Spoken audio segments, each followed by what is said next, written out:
In today's show, we are highlighting the beautiful and talented actress, Kathy Garver. You probably will remember her from the popular TV series Family Affair, also starring Brian Keith. She played the bubbly teenager, Sissy.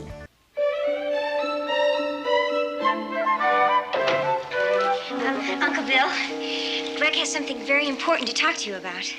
If you're not too busy, Mr. Davis. No. What's on your mind? If you'll excuse me. Oh, no, Mr. French, you don't have to go. You're like one of the family, and there's no reason that you shouldn't hear our wonderful news. Well, Mr. Davis, Sis and I are thinking of getting married. Right away. Uncle Bill, you don't like Greg. I didn't say that. He's a very nice kid. One of these days, he'll grow up enough to get married. Not now. I don't care to discuss it. Hey, kids. I've got to go out to Los Angeles next week. And you've got a vacation from school.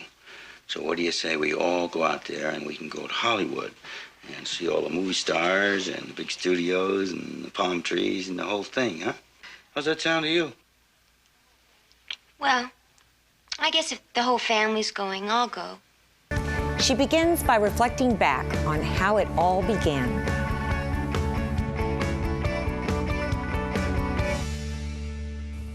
Well, my life has kind of been like a family affair.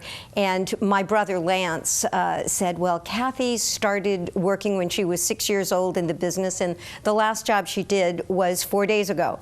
And I have been working continually in entertainment as an actress and as a producer and as a voiceover person for many, many years. And my mom started me out as a Megalyn Kitty. Now, Megalyn Kitties was where Shirley Temple was discovered. Well, they were from Oklahoma, and my two brothers and sister were all born in Oklahoma, but I was born in Los Angeles and in Hollywood. So one of the first things my mom did when I was 3 years old was enroll me in Megalyn Studios, where all the kids who wanted to be Shirley Temple came, and my hair was in ringlets, and it was lots of fun. Well, my aunt, another part of the family affair, her boys were in the business, as it was called, and she said, oh, you should get Kathy into these movies. My mom says, well, I don't know. But again, this is where the family comes in. My sister was very smart, and she started college at 15. Well, the first college she went to was Mount St. Mary's, which was right next to UCLA. And one of her classmates was Gloria McMillan. Now, Gloria McMillan played the part of Harriet Conklin in Our Miss Brooks, the radio. I'm also involved in old-time radio, which segued into the television version of Our Miss Brooks.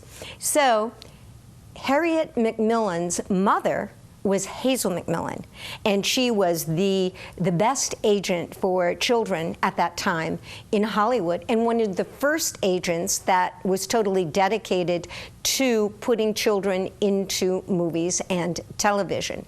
So my sister rounded up me and my brother to appear in a play at Mount St. Mary's Everyman. Well, who was there? Hazel McMillan in the audience, seeing her own daughter in the play. So my mom met her, took Hazel's number, etc. Fast forward to a time when they were doing 10 Commandments. And this was not the silent version, Becky. this was the one with Cecil B. DeMille, which was actually a remake of the silent version with Charlton Heston and Yul Brynner that's shown every Easter. And so they were looking just for extras. So Hazel and my mom got together and says, well, take her over to Paramount. So I went to Paramount, and I was issued this very itchy, I remember, robe, and I went into makeup, and they were putting these cold sponges that were dark makeup to make us look like slaves. So my first thing on the movie was to be riding in a wagon with a little lamb. So we're up into the wagon, and this was right at the Exodus part of the show, of the movie. And all of a sudden I hear this big voice boom out, "Don't let that little girl's face get in the camera." And I said, "Who was that? Was that God? We are doing 10 Commandments." But I said, "Oh my." And I said, "I hope I didn't do anything wrong." So this fellow came over and he put a little blanket over me, and then we did the scene, cut, and they got me off the wagon, and all of a sudden I see this big crane descending, and it was Cecil B. DeMille. So he comes over, he talks to me, and so what happened is he wrote scenes into the movie for me with Charlton Heston. And this was really a mark of the way that Cecil B. DeMille made the big epic movies human. He gave them a humanized touch. So one of the first scenes that he wrote during the Exodus, I'm coming down the stairs and I said, "Where's Rebecca? Grandfather, have you seen Rebecca?" And then a disembodied hand comes out and Rebecca is a doll. They say, "Here's Rebecca." "Thank you." So I take the doll, continue down the steps. And then the other scene that he wrote for me, we are on the papier-mâché mountain at Paramount, and Charlton Heston comes up to me and he said, "Are you afraid?" And I said, "No, but Rebecca is." So he takes me off of the mountain. So that was my professional start in movies, and that has lasted all the way up. And it was interesting the way things go about. I have a son, as old as I am, who is 23. But when he was 8 years old, he wanted to do this movie, so they were shooting Princess Diaries up in San Francisco. So he was just an extra on that, but as a proud stage mom, I accompanied him. And there was Gary Marshall, who was the producer and director. And he knew Brian Keith from my television show that I did, Family Affair, where I played Sissy. And he came over to me and he said, "Oh, you were on Family Affair?" And he said, "I loved Brian Keith." And he said, "Would you like to be in this movie?" And I said, "Well, sure." So he went and he wrote scenes for me in the movie, and I came back the next day with my son. So starting from Cecil B. DeMille all the way up to there, people have written scenes for me in their movie.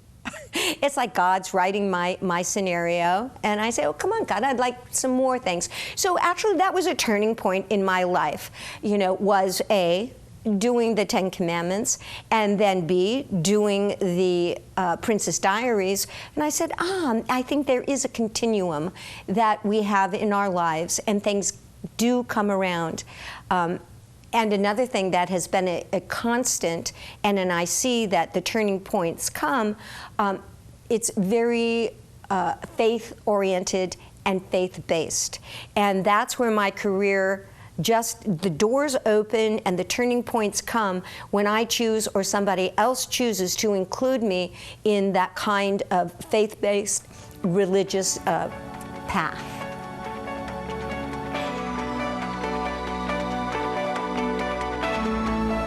Kathy believes we all write our own scripts because in her life, that's exactly what happened. What she thought about came about.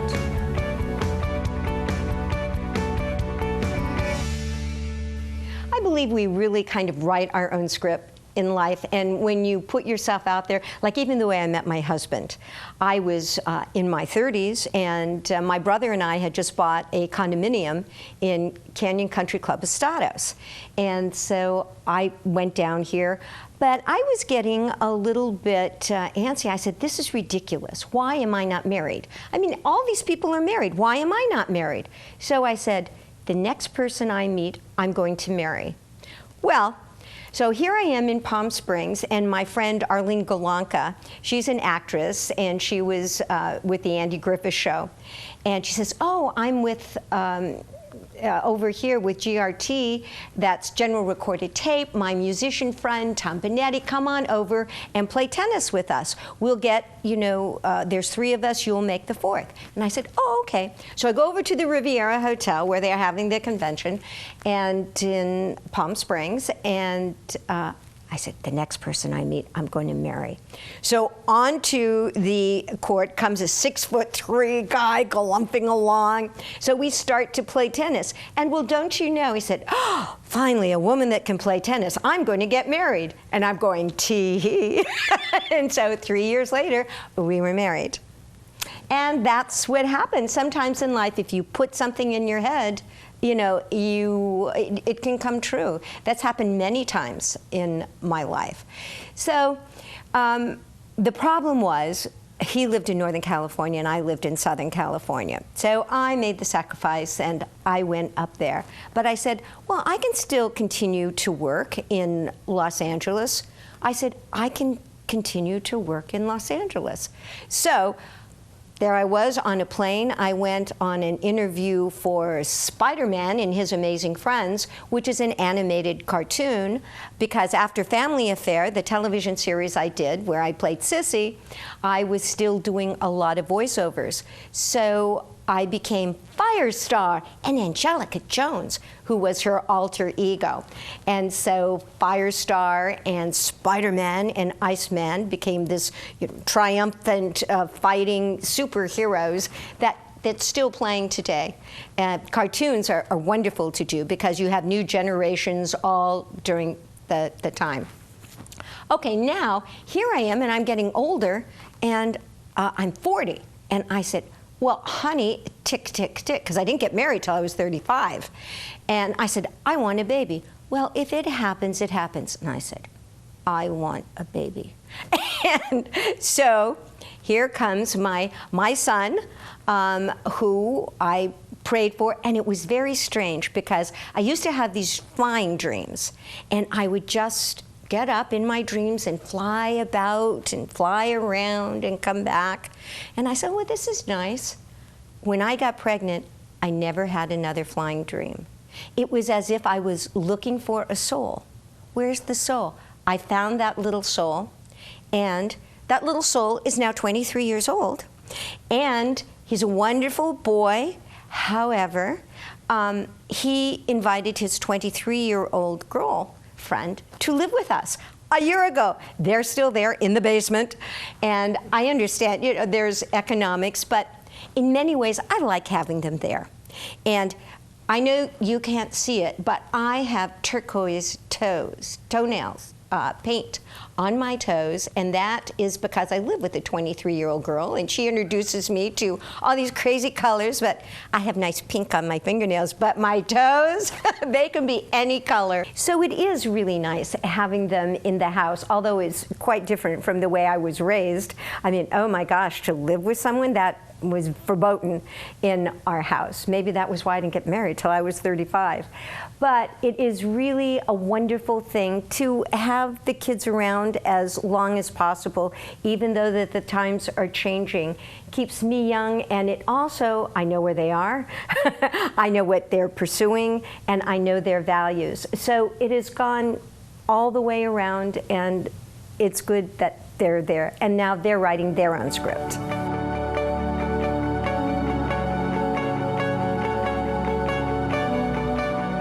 Hi, I'm Becky Alfrey. Watch Turning Point at 10 o'clock every Sunday night on MeTV and learn who the movers and shakers in our community are and the events and people that change their lives.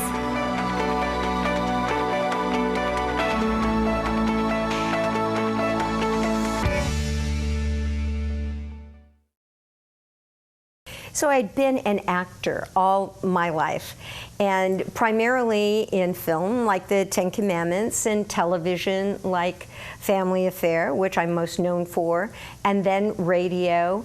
And I then started doing a lot of voiceovers. Besides Spider-Man and His Amazing Friends, I was doing Dixie in Dixie's Diner, and I did this teenage mechanical whiz for Chuck Norris Karate Commandos.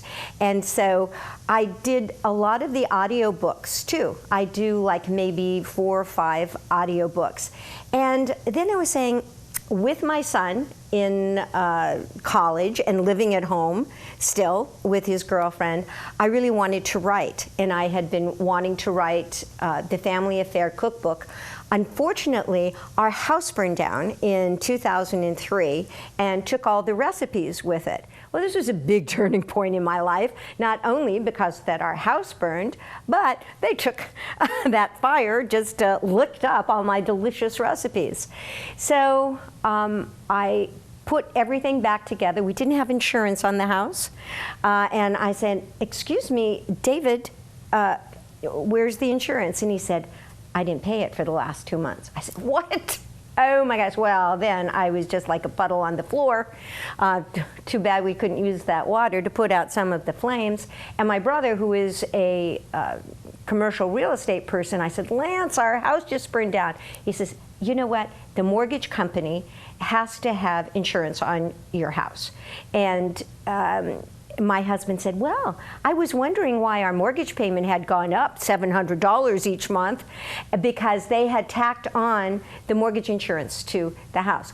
The good and bad part of that, we had insurance, but it only paid for the outside. So none of the furnishings, none of where you're going to live, none of the landscaping. So we had to deal with that. I dealt with it primarily. My husband was going off to work. He says, "Oh, you can do anything you want with rebuilding it. I just want a shower massage." And I said, "Oh, okay, thank you." My son, who was like 14 at the time, really helped. He picked out the fixtures, and he was really a big help. That was another turning point in our relationship where, you know, he became a very much of a helpmate to me. And that has carried on through our relationships until he is 23, and my husband is still saying, "Well, do whatever you'd like." It's very easy to live with. So we got the house rebuilt, kept the same floor plan, and I had saved the plans, which was in a rubber barrel in the basement, and so the fire did not get to them. So I said, okay. I started the recipes again, and I got someone to help me with the recipes themselves, and then I got to write the Family Affair cookbook, which is out on Amazon.com or the KathyGarver.com. I just happen to have a copy of it here. So the Family Affair cookbook also tells a story about how Family Affair got started. He's taking me to the most important social event of the whole year. There's no telling what this might lead to. Marriage. Well, here's a catch. Any girl would be so lucky to... No, not marriage. Anytime that a food is mentioned on the series, there's a recipe for it. Then each character has a recipe and chapter.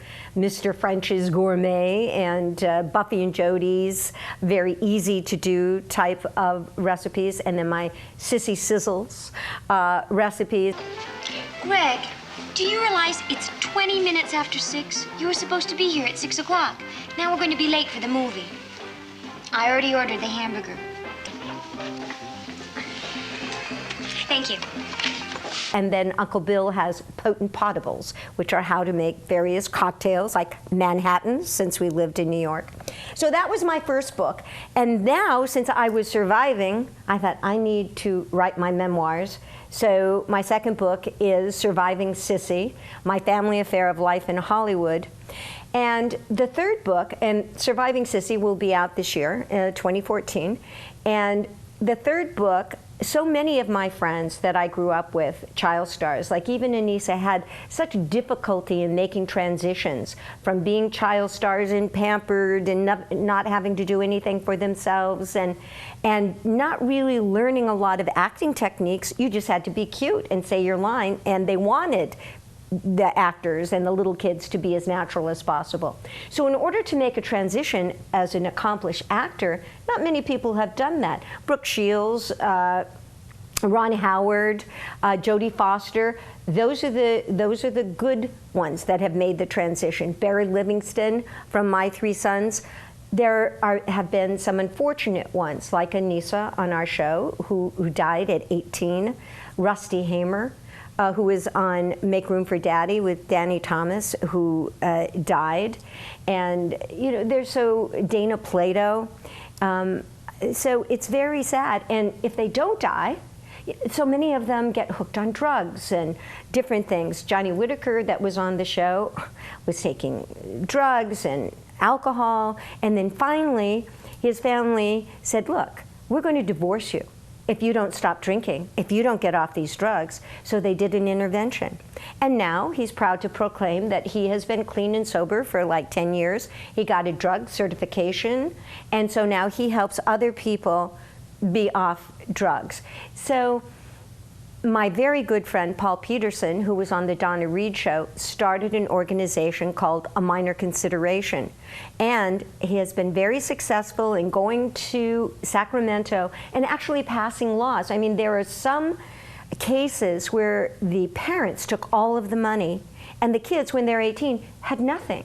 So now there's a Jackie Coogan law, and the Coogan law where a percentage of anything they make has to be put away for them when they turn 18.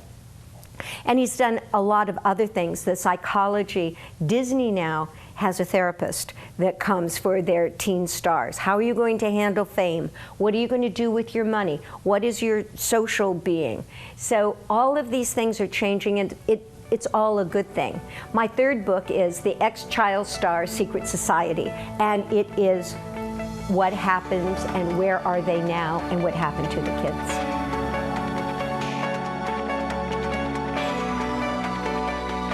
Many child stars didn't have a realistic view of life, being very protected and often put up on a pedestal.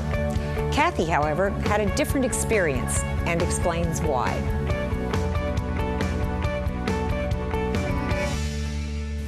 Well, sometimes it's difficult for child actors to make a transition. My mother, whenever I went on an audition or I had a job to do when I was younger, she said, oh, well, don't tell everybody that you're going to be in the movies. Just do it and come back. So she really developed a normalcy in me, and that I wasn't, you know, this big queen that is going to lord it over everyone. And then from the child star up to making the transition to young adult star, I went to UCLA. I have a master's degree in theater arts. I majored in speech, and I started out in anthropology. Education is just the basis and the most important thing, I believe, for anybody, but a lot for actors too, and young actors. It's not enough to like know your lines or be able to emote for the right thing that asks for in the script. You have to have an intelligence. You have to have an understanding of the world around you. What happens, it becomes so insular, the entertainment world, that you don't see the world outside of it.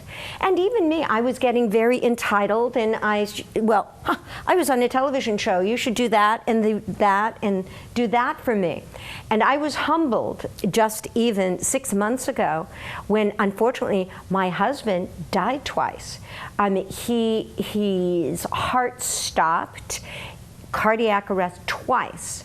And I had just come home from a cruise, and I went into the bed. He was stone white. He was so cold, and he had been sick. I said, what is the matter? Oh, I'm fine, I'm fine. You know, sometimes these guys, they don't pay attention. And they said, oh, no, it's good. I said, no, we have to call don't call the doctor. I said, we're calling 911. No, don't call 911. I said, no. So I called his doctor. They immediately put me in touch with 911. They were there in 5 minutes. They whisked him away. He came up to me and says, your husband's having a heart attack. I said, a heart attack, really? And so my son and his girlfriend and I followed them to the hospital. And I said, well, where are they? It's been 20 minutes. They were supposed to come back with a report.